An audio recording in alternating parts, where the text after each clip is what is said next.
Assalamualaikum warahmatullahi wabarakatuh. Alhamdulillahirabbil alamin nasta'in ala muhammadin wassalatu wassalamu ala asyrofil anbiya'i mursalin wa ala sahbihi ajmain. Assalatu wassalamu alayka sayyidi ya Rasulullah wasbiri qalatilati atikni. Alhamdulillah la nikmatul Islam wal iman wa kafa bima minima. Rabbi sholli sadri wa yassir li amri wahlul 'uqdatam min lisani yafqahu qawli. Hari ini malam ini saya di Bedugul di Puyan Resort ya. Dan alhamdulillah bisa nikmati dengan keluarga.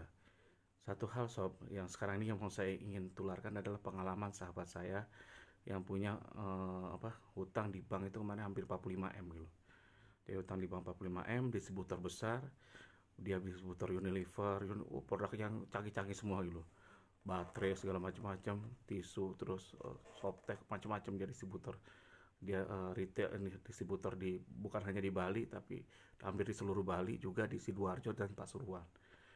Nah, bagaimana ketika dia mau nutup usahanya? Ini yang perlu. Jadi kalau kita mau bisnis itu bukan hanya kita pelajari ketika kita majunya, tapi ketika kita nutupnya, Anda harus tahu step-stepannya gitu.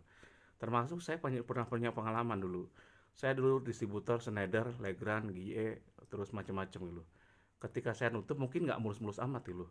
Jadi ketika itu zaman dulu, mungkin sekarang nilai stok saya mungkin di atas 10 M kalau sekarang ya. Kalau dulu hanya nilai 2 miliaran. Tapi ada pengalaman yang luar biasa yang menjadikan pembelajaran. Stok itu kalau kita tidak cepat eksekusi, itu nurunnya cepat banget. Ada yang dicuri atau hilang dan lain-lainnya. Contoh, anggaplah dulu 10 M gitu loh. Pas setahun kemudian nyusut sob. Nyusutnya banyak, ada kerusakan, ada macam-macam. Apalagi kalau di bidang makanan. Jadi harus cepat-cepat eksekusinya. Dari 2 miliar tadi disusut hilang segala macam-macam, nggak kepake. Aduh, hancur-hancuran gitu. Paling banter jadi tinggal 100-200 juta gitu. Subhanallah, jadi kehilangannya luar biasa setahun 2 tahun setelah itu gitu, dan nggak bisa dijual beberapa barang gitu karena saya selambat di eksekusinya. Tapi saya berhasil juga beberapa barang itu saya kembaliin ke agen tunggalnya. Yang saya lakukan ketika saya distributor itu kan saya stok saya banyak gitu. Jadi beberapa ini karena saya udah bangkrut, udah susah, waktu itu saya pernah bangkrut, dan saya bilang ke distributornya, nah sekarang saya nggak punya uang, maunya di mana gitu. Jadi kalau ketika anda bangkrut atau apapun, apa yang harus dilakukan? Nah, ini stepannya. Jadi yang saya selesaikan adalah hutang dagang dulu.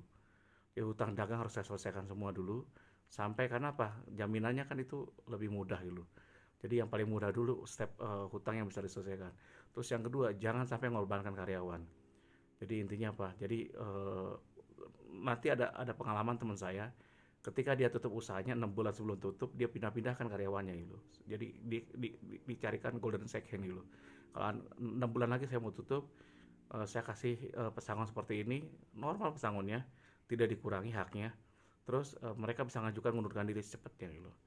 Jadi kan itu di satu sisi itu kan ngurangi kosnya dia. Jadi selama 6 bulan ini kalau 5 bulan sebelum tutup dia sudah resign, kan 4 bulannya nggak gaji lagi. Uangnya itu dipakai untuk bayar si karyawannya. Jadi seperti itu. Jadi intinya tambah-tambahan. Jadi intinya apa? Ketika 1 bulan mau tutup, yang tersisa cuma tinggal satpam doang gitu. Setiap beberapa orang ya udah tutup selesai gitu. Jadi karyawannya itu dilempar semua. Ada sahabat saya yang tadi hutang 40 M ke bank, 45 M ke bank ini, dia jadi gini contoh, dia balikin ke ininya. Kan dia kan distributor besar di sini. Kan dia punya reseller segala macam-macam. Dia balikin ke ininya, ke contoh mana dikirim ke apa perusahaan-perusahaan lainnya gitu, ke resellernya. Mau nggak ngerekrut si ini sales ini, kan dia banyak sales. Direkrut semua. Akhirnya apa juga? Jadi hubungannya baik sampai sekarang gitu. Jadi hubungan dia dengan para mantan karyawannya baik-baik semua karena disalurkan semua gitu. Tinggal ada beberapa orang baru dibayarkan beberapa orang dibayarkan THR-nya lebih besar gitu. Sisanya kan dia seneng gitu, dialihkan dapat THR juga kalau udah berapa tahun kerja udah lama ya. Jadi intinya apa? Karyawannya happy, semuanya happy gitu. Nah, di sisi saya, apa yang harus dilakukan ketika kita mau bangkrut? Selesaikan dulu hutang-hutang yang mudah dulu, terutama hutang dagang, karena kita kan bisnis gitu. Saya hutang bank saya belakangin karena ada jaminannya di bank itu ada asetnya gitu. Jadi dulu waktu saya bangkrut itu saya selesaikan masalah hutang bisnis saya sampai saya bisa jualan lagi. Jadi terus untuk stok-stok barang yang tidak ingin saya jual lagi, saya kemarin tuh saya langsung nego dengan si ininya, dengan anggaplah dulu saya hutang dengan Schneider. Schneider tuh ada hutang saya sekitar 1,5 miliar gitu. Saya punya stok sekitar 1 miliar gitu. Saya balikin ke dia gitu. Nggak mau dia, nggak terserah gitu. Sampai saya kapan hari saya masuk sampai ke pengadilan mau disomasi oleh pengacaranya. Akhirnya saya ngomong nego-nego, dari saya suruh bayar berapa, 100 semiliar atau berapa gitu, dia mau terima hanya 500 juta gitu. Intinya pas di nego-nego turun-turun, saya bilang saya nggak mau kalau kalau harus bayar semiliar.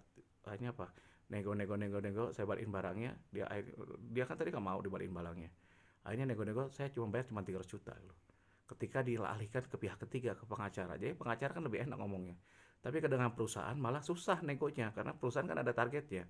1 miliar dia nggak bisa manage, meskipun itu teman saya, teman baik saya ini ya, itu direktur atau GM-nya gitu. Saya ngomong nggak bisa, Wan, ada kebetulan. Nah, ketika sudah tidak mampu lagi melakukan itu, dia dilarikan ke pengacara gitu. Dan saya disomasi, memang disomasi. Akhirnya saya ngomong dengan pengacaranya, gue nggak udah duit lagi, udah bangkrut, dia bilang. Ini lo kalau ada duit nih, sisa duitnya gitu, mau nggak diambil gitu. Ini barangnya kan nggak salah juga gitu. Ini barangnya barang dari dia juga. Dan alasan saya adalah apa? Dulu waktu dia ngadakan, dia kadang-kadang gini loh, untuk nutup bonus saya disuruh beli stok gitu. Stoknya ternyata stok ini doang, yang akal-akalan lah gitu. Stoknya stok yang dead stock gitu loh. Stok yang slow moving, bukan fast moving gitu. Akhirnya terlalu banyak stok gitu. Jadi akhirnya yang saya bisa dibalikin itu mungkin sekitar 80% saya balikin, 20% saya masih simpan. Makanya saya masih punya stok barang-barang listrik masih banyak gitu. Termasuk ke Legrand, termasuk ke GE, termasuk yang lain-lain. Dan yang paling sulit Schneider ternyata apa, meskipun disomasi, ketika ngobrol dengan si ininya pengacaranya masih bisa deal. Hanya dikunci angka 300 juta. Saya cicil berapa kali. Udah oke, dapat kunciannya 300 juta. Saya waktu, kalau sekarang nilainya mungkin anggaplah 2 miliar. Itu 15 tahun lalu masalahnya. 12 tahun lalu. Jadi intinya seperti itu, semiliar, semiliar lah anggaplah gitu. Bayar berapa kali, selesai. Alhamdulillah. Dan ketika selesai gitu, nama saya masih baik di mata orang-orang gitu. Nah, ketika saya mau bangkit lagi, itu saya pakai satu teknik gitu. Tekniknya apa? Tekniknya saya ke mereka semua, ada yang utang-utang yang mau saya jalankan, contoh di listrik saya nggak jalankan, udah saya buang. Nah, di beberapa yang saya jalankan masih belum selesai, gua kan masih ngambil barang lu, contoh anggaplah utang saya masih, anggaplah 500 juta gitu utangnya gitu. Nah, ketika ada pekerjaan, ini saya ada pekerjaan nih, saya butuh barang 200 juta gitu, atau saya butuh barang 150 juta, saya ada uang 200 juta, boleh nggak lu, kita bilang gua bayar cash sekarang ini, tambahin diskonnya, ditambahin diskonnya gitu. Jadi anggaplah diskonnya dari 30% menjadi 40%, tambahin 10% atau tambahin 35%. Udah gitu saya bayar cash. Nah, saya minta ini ya, gua ada 200 juta, 50 juta untuk nyicil hutang, 150 juta jadi bentuk barang. Setuju nggak? Setuju, deal. Ya udah. Jadi keuntungannya apa? Harga saya lebih murah karena saya cash. Udah gitu saya masih bisa barang dan saya menyelesaikan pekerjaan cicil terus saja. Jadi dari 500 juta mungkin saya cicil 50 juta setiap pekerjaan gitu. Ada kerjaan lagi, potong lagi 50 juta untuk bayar hutang, 200 juta dipakai untuk bahan pokoknya. Seperti itu terus. Akhirnya apa? Selesai sob. Dan ketika selesai, mereka lebih percaya lagi dengan kita gitu. Makanya itu dia.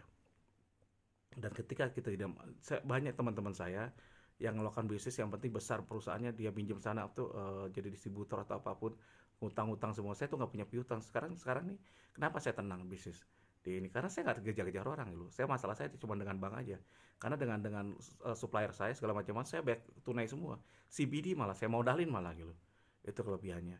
Belajar dari teman saya yang hutangnya yang kemarin ini apa tuh, menyelesaikan perusahaannya, tutup total perusahaannya. Sekarang dia tenang. Yang dia selesaikan adalah apa? Karyawannya dulu, dialih-alihkan karyawannya. Kedua, yang dibayar hutangnya siapa? Hutang supplier itu dinegokan kan. Seperti itu tadi. Beberapa barang dibalikin, sisanya mungkin masih ada sisa stok barang 10% gitu. Sisanya balikin semua. Karena dia udah ngomong saya nggak mampu gitu. Nah, sekarang tinggal dia aset sekarang ini. Asetnya dia dulu waktu dijaminkan mungkin 60 miliar. Sekarang kan lagi balik, lagi corona kan turun sekarang ini. Utang dia 45 M, banknya nggak mau gitu loh. Ya udah, ngotot-ngototannya saya bantu, mudah-mudahan bisa selesai. Tapi dia hutang-hutang lainnya udah selesai semua. Jadi gitu aja caranya, tekniknya. Mudah-mudahan bisa membantu memberikan Anda pencerahan. Jadi kalau maju aja bisa, tapi kita harus tahu caranya exit dan caranya bangkit dulu. Tapi teman saya yang kemarin, yang ini, yang pengusaha Chinese ini, yang umurnya udah, karena udah kelewat umur ya, udah 55 sampai 55 tahun, dia nggak mungkin bisa balik lagi gitu. Tapi nggak tahu, Allah alam bisawab ya. Kemarin waktu saya jatuh kan saya umurnya masih 40 tahunan gitu. 40 tahun, jadi saya bangkitnya gampang gitu, cepat. Jadi kalau di bawah 40 tahun itu kita masih gampang bangkit gitu. Jangan khawatir, ketika udah 50 agak sulit memang. Jadi kalau mau Anda bisnis sukses, habiskan kesalahannya di itu aja, di umur sebelum 50. Wabillahi taufiq wal hidayah. Wassalamualaikum warahmatullahi wabarakatuh.